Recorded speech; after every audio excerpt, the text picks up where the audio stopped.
참 중요한 본문입니다. 성경에 많은 본문이 있지만 오늘 열왕기하 2장은 하나님의 새로운 시대를 마무리하며 새로운 시대를 여는 장면입니다.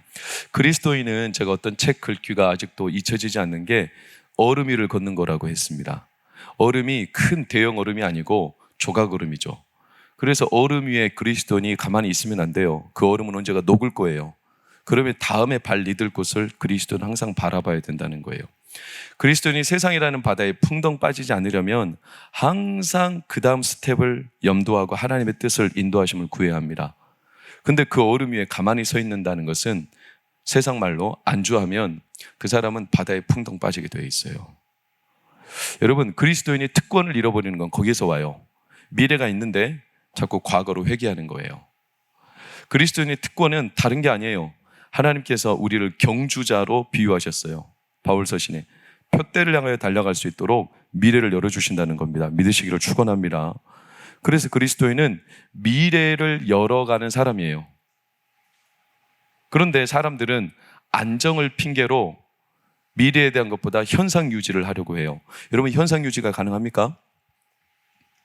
현상 유지가 진짜 가능할까요? 지금 이 현상, 이 현실, 지금 이 순간, 이것도 바로 과거가 될 텐데요. 현상 유지는 없어요. 그리스도는 항상 두 기로예요. 미래 또는 과거예요. 그런데 현상 유지라는 이유로 과거에 매이는 사람들이 많아요. 출애굽 기사를 보세요. 그렇게 가나안 땅을 몇 번이고 말하지만 이들은 틈만 나면 어디를 돌아봐요? 애굽을 돌아봐요. 과거를 돌아봐요. 과거에 매여 있어요. 그래가지고 과거에서 헤어나올 수 없어요. 이걸 저는 오늘 이런 단어로 표현할 건데, 그 단어가 뭐냐면 환영. 웰컴이 아니에요. 환영한다 이런 뜻이 아니라 자기가 보고 싶은 환영, 환상, 어떤 이미지, 환영에 갇혀 있는 사람들이 제법 많이 있어요. 그것을 찢어버려야 합니다. 그것을 깨야 합니다. 오늘 그걸 보여주는 겁니다. 오늘 열왕기하 2장 1절을 보면 엘리야가 떠날 때가 왔죠. 하나님의 엘리야를 들어 올리실 겁니다. 그 말은 새로운 시대라는 겁니다. 그러나 새로움이 저절로 나에게 옵니까? 가만히 있으면 오지 않습니다. 새로운 하나님의 역사의 출발점에는 항상 우리가 그 새로움을 준비하며 입어야 합니다. 그 하나님의 이루어 가실 일들을 붙잡아야 되는 거죠. 엘리야가 떠날 때가 된 것을 알았습니다. 그래서 엘리사에게 묻습니다. 9절에 뭐라고 묻습니까? 나를 너에게서 데려감을 당하기 전에 내가 너에게 어떻게 할지를 구해라. 쉽게 말하면 너 뭐 원하느냐? 나 이제 하나님이 데려가실 건데. 그랬더니 엘리야가 뭐라고 대답했을까? 그 다음 9절 빨간색 읽어볼까요? 시작. 아멘. 저나 성도님들이 이렇게 당당하고 힘있게 머뭇거림 없이 답하기를 축원합니다. 뭐를 구할지 몰라가지고. 여러분, 엘리사가 서슴없이 당신의 성령의 역사가 갑절이나 내게 있기를 원하나이다. 이건요, 갑자기 튀어나온 충동적인 대답이 아니에요. 그가 평소에 갖고 있던 대답이에요. 사람이 중요한 마음의 간구, 그 진짜 자기의 소원이요, 평상시에 갖고 기도하며 그 진짜 자기 영의 깊은 간구를 묵상하지 않는 사람은 갑자기 물었을 때 절대로 튀어나올 수 없습니다. 어버버버합니다. 한간에 이런 이상한 웃긴 얘기가 있었어요. 한 젊은이가 그냥 세월아 내월아 하면서 세월을 따라 그냥 시류에 표류하여 사는데 어느 날 하나님이 이 젊은이에게 나타나서 네가 뭘 원하느냐, 한 가지 반드시 들어주겠다. 근데 막 생각하는데 원하는 게 많아. 뭐가 진짜 자기가 필요인지 몰라요. 당장 떠오르는 게 돈이 필요하고 여자가 필요하고 결혼돼야 되겠어요. 그래서 돈, 여자, 결혼 한꺼번에 말해서 한 가지 들어준다니까. 하나님 응답해 주셨어요. 머리가 돈, 여자와 결혼했어요. 또 들어도 우리 같지 않아요? 여러분, 하나님 앞에 늘 깨어있고 늘 우리의 마음에 소원이 있는 사람이 하나님의 말씀이 들릴 때 즉각 그 영의 깊은 간구가 나올 수 있지,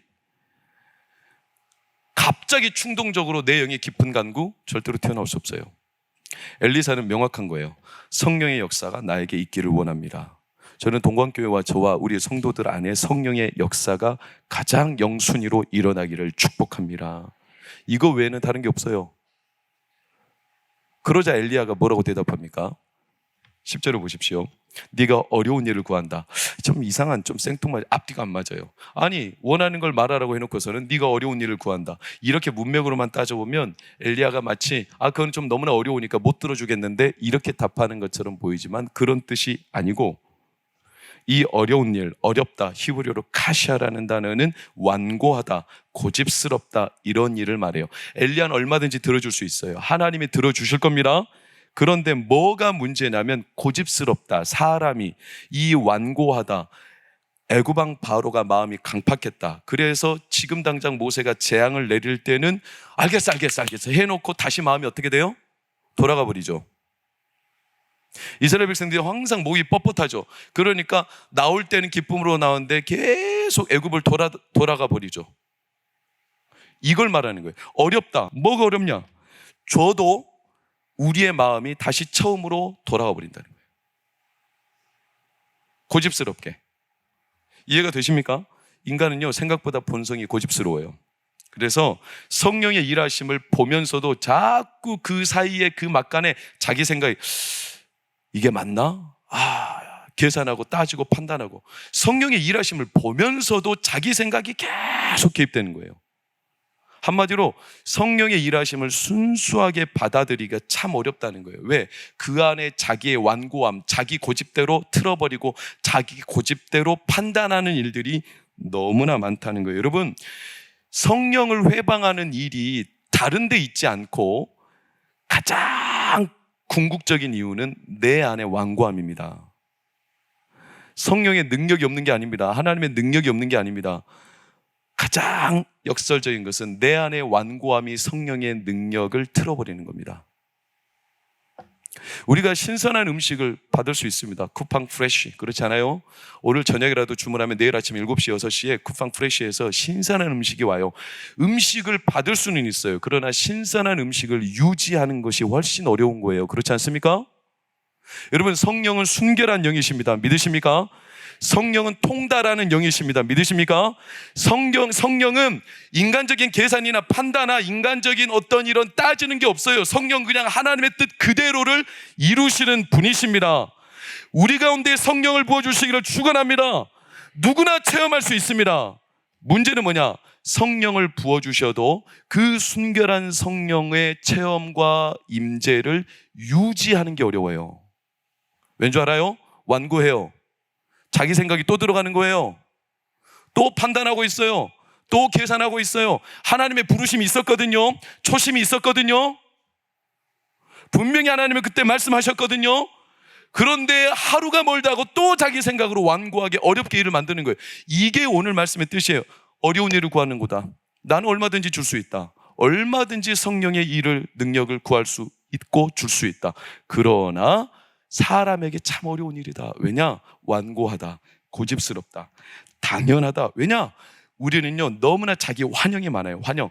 과거에 자기가 누렸던 경험, 지식, 자기의 상처, 또는 자기가 가난 때문에 시달렸던 사람들, 자기의 자존심, 이런 것들이 세워라 내워라 수많은 기간 동안 그 삶 안에 마음속에 기둥처럼 꽉 뿌리내리고 있거든요. 그러니까 성공한 사람은 자기 성공의 경험담이 성령보다 더 뚜렷한 기준이 되는 거예요. 실패한 사람은요, 실패한 자격지심 때문에 남한테 밉보이지 않으려고 마음을 꽉 닫아버리는 겁니다.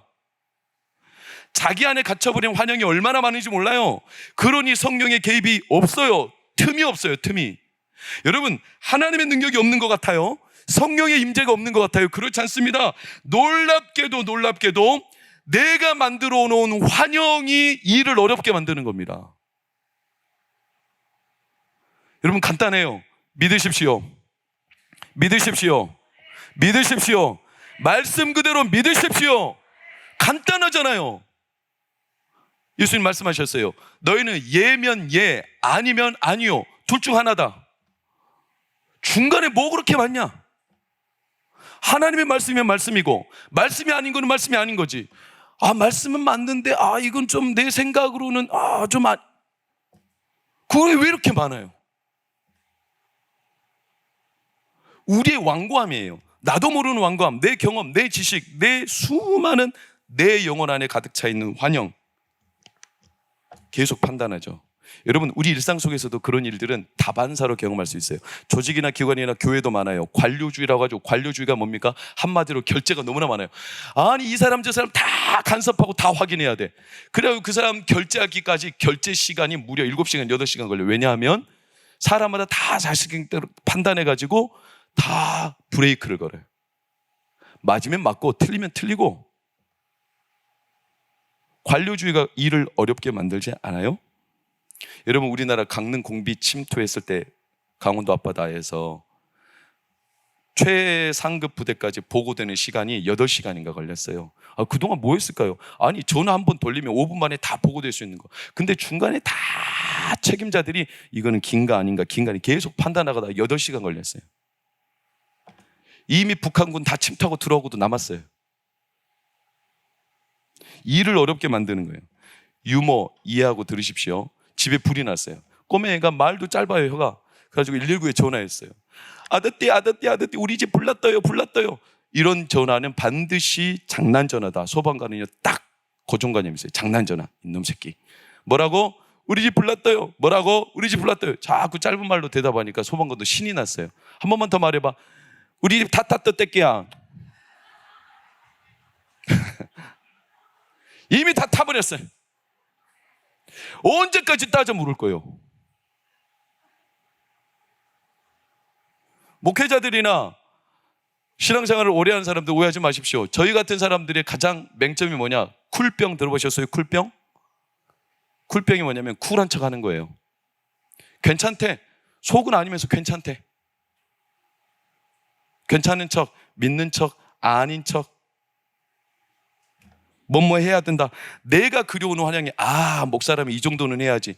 그래가지고 하나님 앞에 그 모습으로 하나님 앞에 자기 모습을 계속 자기 스스로 속아 넘어가는 일들이 다반사로 일어나요. 여러분, 근데 사실 제 속사정도 있어요. 그럼 제가 힘들다고 말하겠어요, 성도님들? 목사님 힘드시죠? 아니요, 괜찮아요. 이렇게 말해야죠.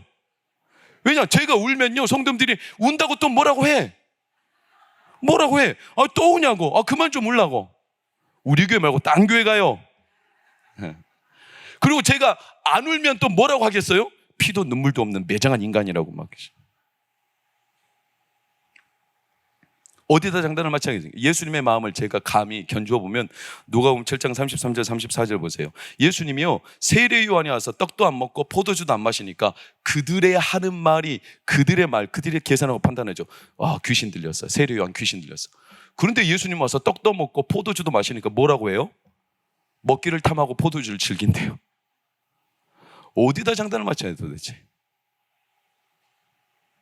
다 자기 기준, 자기 환영, 자기 상황, 자기 판단, 자기 경험, 자기 지식, 자기 안에 가득 들어찬 이 환영, 과거의 성공담, 과거의 실패담, 자기 안에 상처, 자기 안에 여러 모습들이 하나의 단단한 환영이 돼서 그게 이 일을 어렵게 만드는도다. 이게 엘리야가 말하는 거예요. 성령의 능력을 구하느냐? 얼마든지 줄 수 있다는 거예요. 그러나 어려운 일이다. 왜? 우리 안에 환영으로 하나님이 주시는 일들을 또 판단하고 또 처음 고집대로 돌아가고 하나님의 말씀을 또 자기가 생각해서 계산하고 여전히 고집을 버리지 않기 때문에 여러분, 제가 무슨 말씀을 드리는지 충분히 이해가 되시죠?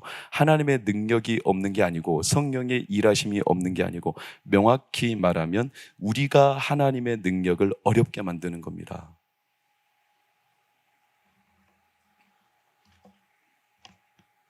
그럴 수밖에 없는 게 우리가 살아온 경향이 있기 때문에 그렇죠. 살아오면서 나도 모르게 쌓인 여러 가지 노하우들 때문에. 그러나 사랑하는 여러분, 오늘부로 성령의 갑절의 영감을 받으시기를 축원합니다. 그러려면 우리 안에 환영들이 다 찢어지기를 축원합니다. 완전히 깨져야 합니다. 내 안에 환영이.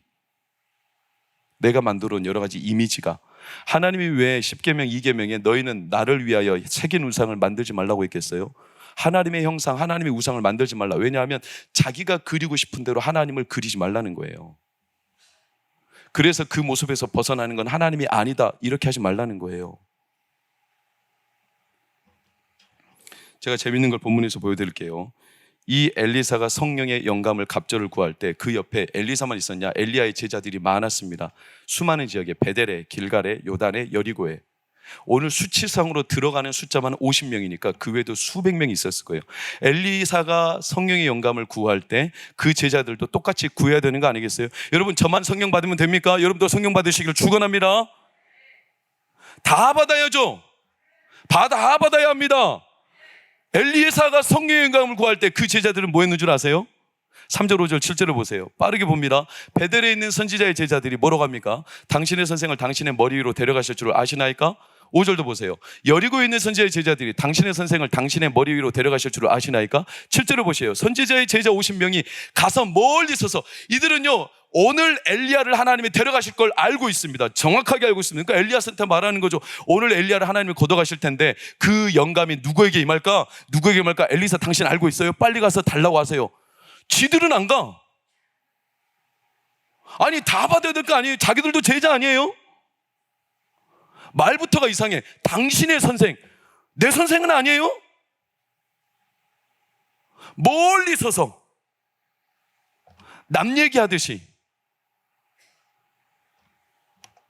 사랑하는 여러분, 우리의 신앙생활 가운데 가장 큰 불행한 비참한 상태가 뭐냐면 말씀이 선포되고 하나님의 일하심이 있을 때 남 얘기처럼 여기는 태도입니다.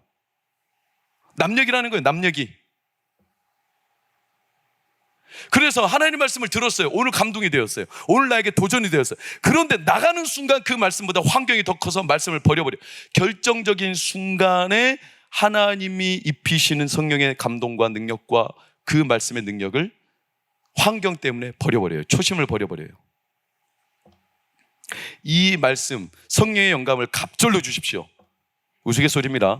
어떤 할머니가 부흥회 때 이 말씀 본문으로 전한 부흥사 목사님의 말씀을 듣고 은혜를 많이 받았어요. 막 은혜를 엄청 받고 있는데 오늘 이 말씀을 전하는 순간 성령의 영감을 갑절로 주십시오. 영감을 갑절로 주십시오. 이 말씀을 전했는데 그 다음부터 할머니가 부흥회 안 오는 거예요. 담임 목사님이 전화했어요. 왜 안 오십니까? 은혜를 많이 받았는데. 시험 들었다는 거예요. 왜냐하면 아니 집에 있는 하나 있는 영감탱이도 힘들어 죽겠는데 영감을 갑절로 준다는 거예요.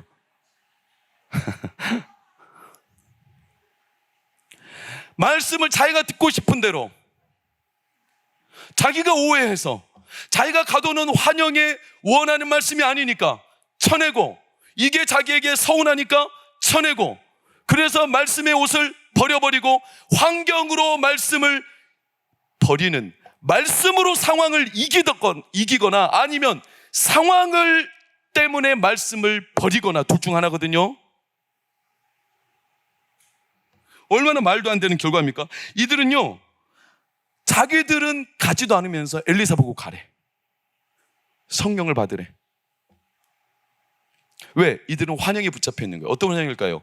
그들이 머물고 있는 땅, 베델, 길갈, 여리고, 요단, 이걸 다 설명할 수는 없어요. 그냥 짧게 한마디로 이 지역은 유대인들에게 있어서는 기념비적인 장소예요. 뭔가 하나님의 역사가 있었던 아주 유명한 장소들. 그러니 이들은 여기에 매여 있는 거예요. 거기에서 뭔가 일어나겠지. 비슷한 사건이 많이 있습니다. 성경에. 환영에 붙잡힌 벳세다 광야에서 오병이어 사건이 터지자마자 이들은 벳세다 광야를 떠나요? 못 떠나요? 못 떠나요. 거기서 또 떡을 주실까 생각하는 거예요. 예수님이 떡을 안 주시죠. 그러니까 환영이 사라지니까 예수님 곁을 떠나버리죠. 당장. 그때 예수님이 너무나 가슴이 아파서 제자들한테 묻지 않습니까? 너희들도 가려느냐? 얼마나 베드로가 참 대단한 사람이에요. 영생의 말씀이 주께 있사오매 우리가 네게로 가오리까. 그는요 예수님의 실체를 본 거예요. 성경에 이런 환영들이 굉장히 많습니다. 어떤 기념비적인 사건, 자기가 그려놓은, 자기가 원하는, 자기가 딱 바라보는 형상을 놓고 그거에 매여서 거기에 갇혀서, 여러분 이게 그들이 엘리사는 가라 우리는 여기에 남겠다. 그런데 엘리사는 그게 아니었어요. 엘리사는 왜 그러면 엘리야를 따라다녔을까요? 50명 아니 400명 이상 되는 선지 생도들 400명 가운데 유일하게 혼자 따라갔어요. 여러분 쉽겠어요? 어렵겠어요? 모두가 다 가는 길로 가지 않겠습니까? 넓은 길로? 다 가는 길, 누구나 원하는 길, 누구나 인정받는 길, 누구나 인기 끄는 길, 그 길로 다 가고 싶겠죠. 엘리야도 그러고 싶지 않겠어요? 거기에 머물고 싶었겠죠. 엘리야가 엘리사를 시험해보고 싶었어요. 그래서 2절, 4절, 6절을 보실까요? 재밌죠? 너는 여기 머물라 물어본 거예요. 너도 여기 머물러. 베델에, 길갈에, 요단에, 여리고에. 너도 여기 머물러. 나 따라오지 말고 제자들 다 있잖아. 그런데 엘리사는 놀랍게도 한 번도 그 말을 듣잖아요. 5절도 보세요. 4절도 보세요. 너는 여기 머물라. 그러니까 안 그래요. 6절도 보세요. 너는 여기 머물라. 이제 빨간색 한번 읽어볼까요? 시작. 여호와께서 살아계심과 당신의 영혼이 살아있음을 두고 맹세하노니 내가 당신을 떠나지 아니하리라. 엘리야는요 절대로 머물지 않아요. 왜 엘리야를 끝까지 엘리사가 따라가냐면 이유는 간단해요. 그들은요 환영에 붙잡혀 있는 거고, 엘리사는 진짜 능력과 진짜 옷과 진짜 하나님의 일하심이 엘리야에게 있다는 거예요. 엘리야에게. 여호와의 살아계심과 당신의 영혼이 살아있음을 두고 맹세하노니, 이건 좀 어려운 표현인데 그냥 이걸 쉽게 제 언어로 표현해 볼게요. 뭐라는 말이냐면, 나는 하나님이 살아계시다는 것을 엘리야 당신을 보면 압니다.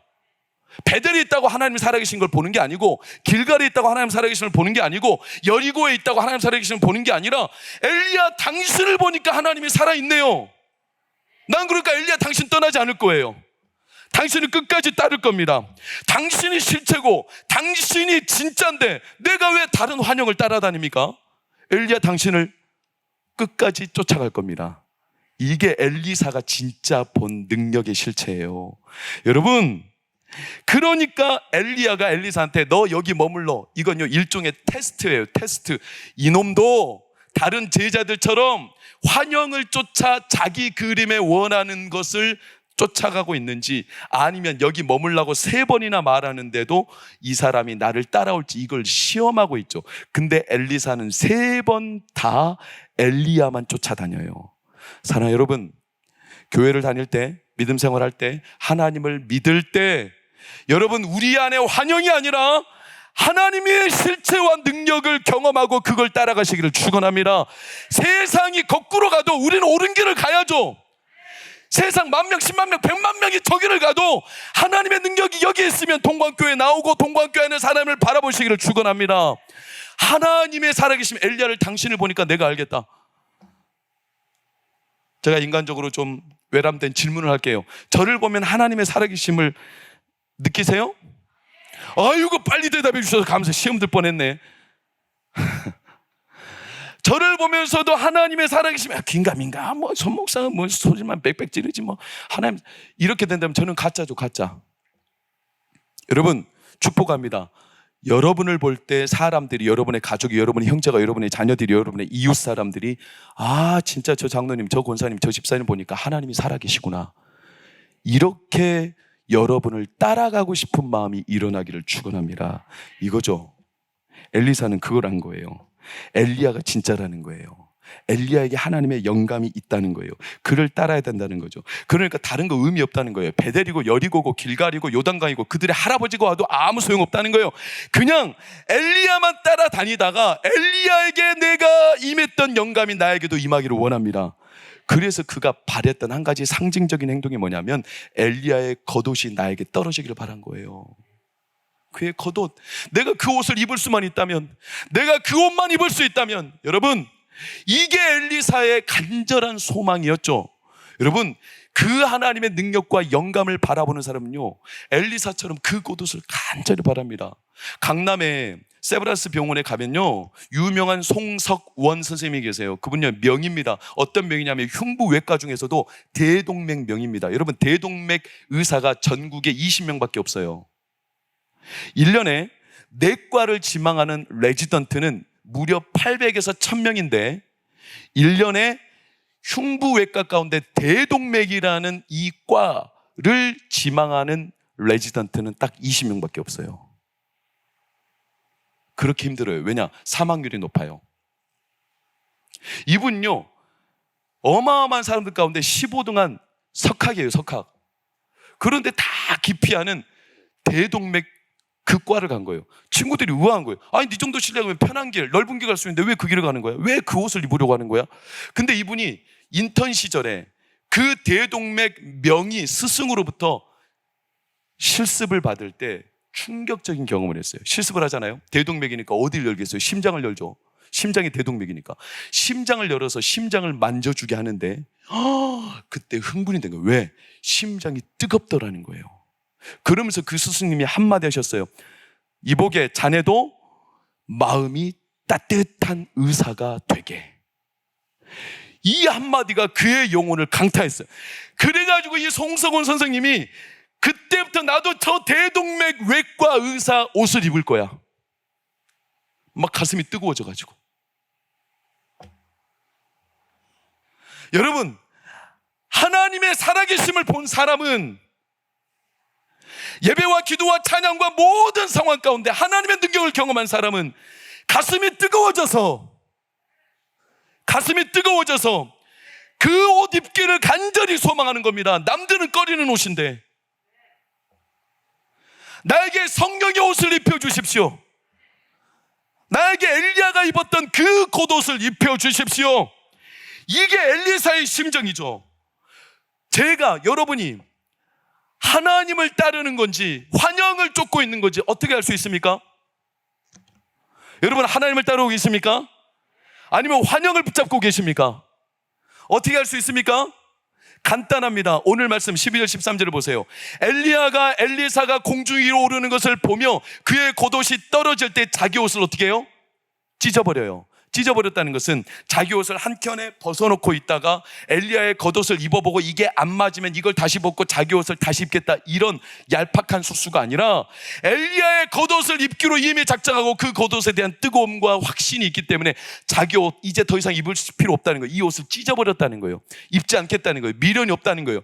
내가 지난날의 삶과 내가 입었던 옷이 아무리 지금 이 순간 오늘이라도 내 삶의 걸림돌처럼 내 마음의 아픔이라 할지라도 이거 찢어지는 거 상관없다는 거예요. 상관없다는 거예요.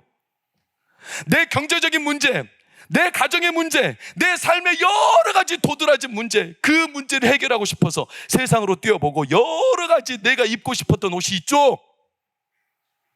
그 옷을 입으면 내가 세상에서 잘 될 거라고 생각하죠. 그러나 그 옷에 더 이상 미련이 없다는 거예요. 그 옷이 필요 없다는 말이 아닙니다. 왜 미련이 없냐? 그는요, 봤어요. 엘리야에게 임했던 하나님의 성령은 하나님의 능력이요, 그 능력이 임하면 나에게도 하나님의 새 옷을 입히시며 하나님의 역사가 드러날 줄 확신합니다.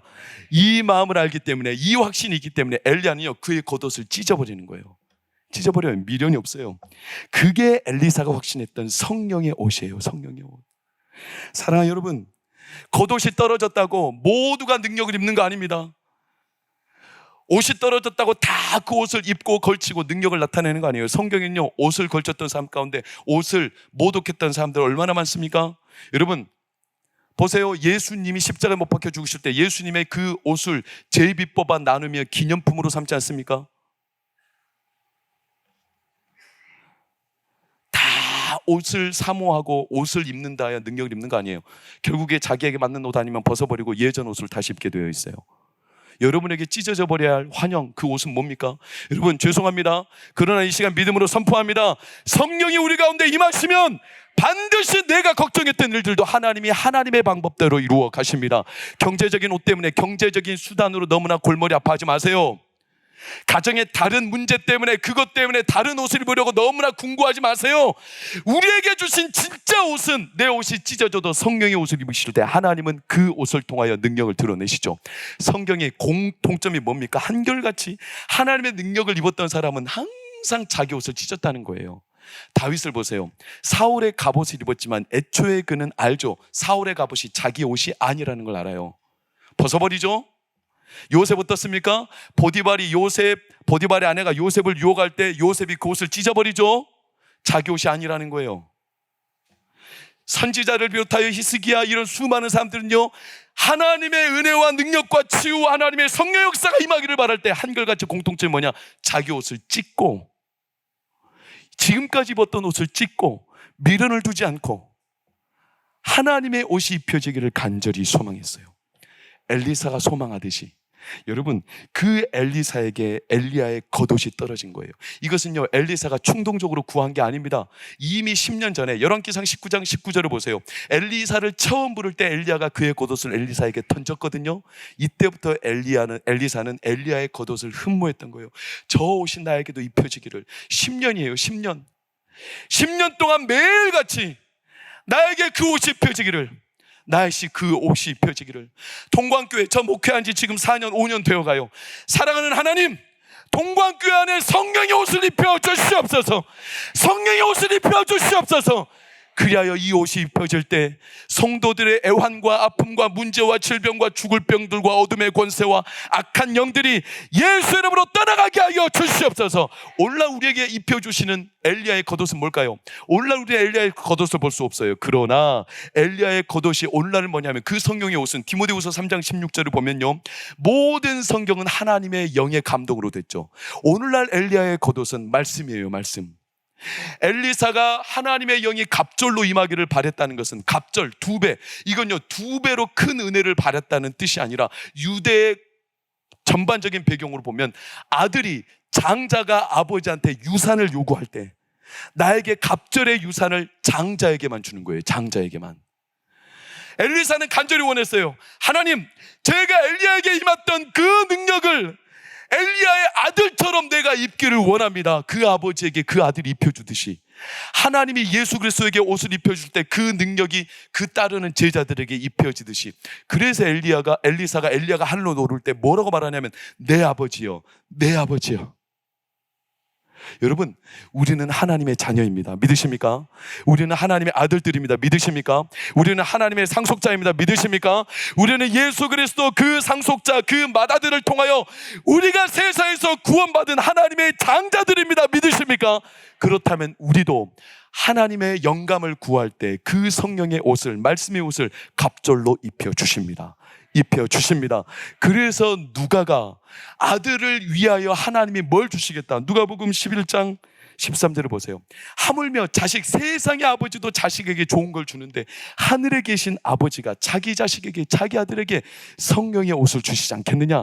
그러므로 누가는요, 마지막 누가복음을 마무리하면 24장 49절 뭐라고 합니까? 너희는 위로부터 그 옷이 입혀질 때까지 그를 놓치지 말고 따르라는 겁니다. 이렇게 엘리야의 겉옷을 입은 엘리사 어떨까요? 이 시간 말씀을 마무리하면 그 말씀이 우리 가운데 믿음으로 받아들여지고 선포되기를 축원합니다. 14절을 다 같이 읽겠습니다. 시작. 엘리야의 몸에서 떨어진 그의 겉옷을 가지고 물을 치며 이르되 엘리야 하나님 여호와는 어디 계시나이까 하고 그도 물을 치매 물이 이리저리 갈라지고 엘리사가 건너니라. 요단강이 갈라졌다. 이게 무슨 의미인지 여러분, 한 번도 이스라엘 백성들은 여호수아 시대 때 요단강 건너온 뒤로 요단강이 갈라지는 걸 본 적이 없어요. 요단강은 죽음과 똑같아요. 영적인 의미가. 때로 성경에서 강은 죽음을 뜻해요. 우리를 집어삼키죠. 죽음의 두려움이 그들을 삼킨 거예요. 그러니까 그들은 현실에 안주해 있었어요. 베델에 안주해 있고, 길갈에 안주해 있고, 요단에 안주해 있고, 여리고에 안주해 있고, 그냥 거기서 눌러 앉아 살고 싶은 거예요. 하나님의 능력을 기대하지 못합니다. 그래서 그냥 요단강 갈라지는 거 더 이상 기대하지 않고 그냥 여기가 좋사오니, 베드로처럼 여기가 좋사오니, 하나님의 능력의 영감 입혀지는 거 나 바라지도 않으니 그냥 여기서 살게 해주십시오. 여러분, 그런 거는 없어요. 성도에게 하나님은 늘 미래를 열어주시고, 오늘도 나를 둘러싸고 있는 죽음의 세력이 있습니까? 경제적인 궁핍이 나를 둘러싸고 죽음으로 몰고 갑니까? 이 시간 성령의 영감이 우리 가운데 입혀질 때 경제적인 요단강과 같은 두려움을 하나님이 다 둘로 쪼개실 줄 믿습니다.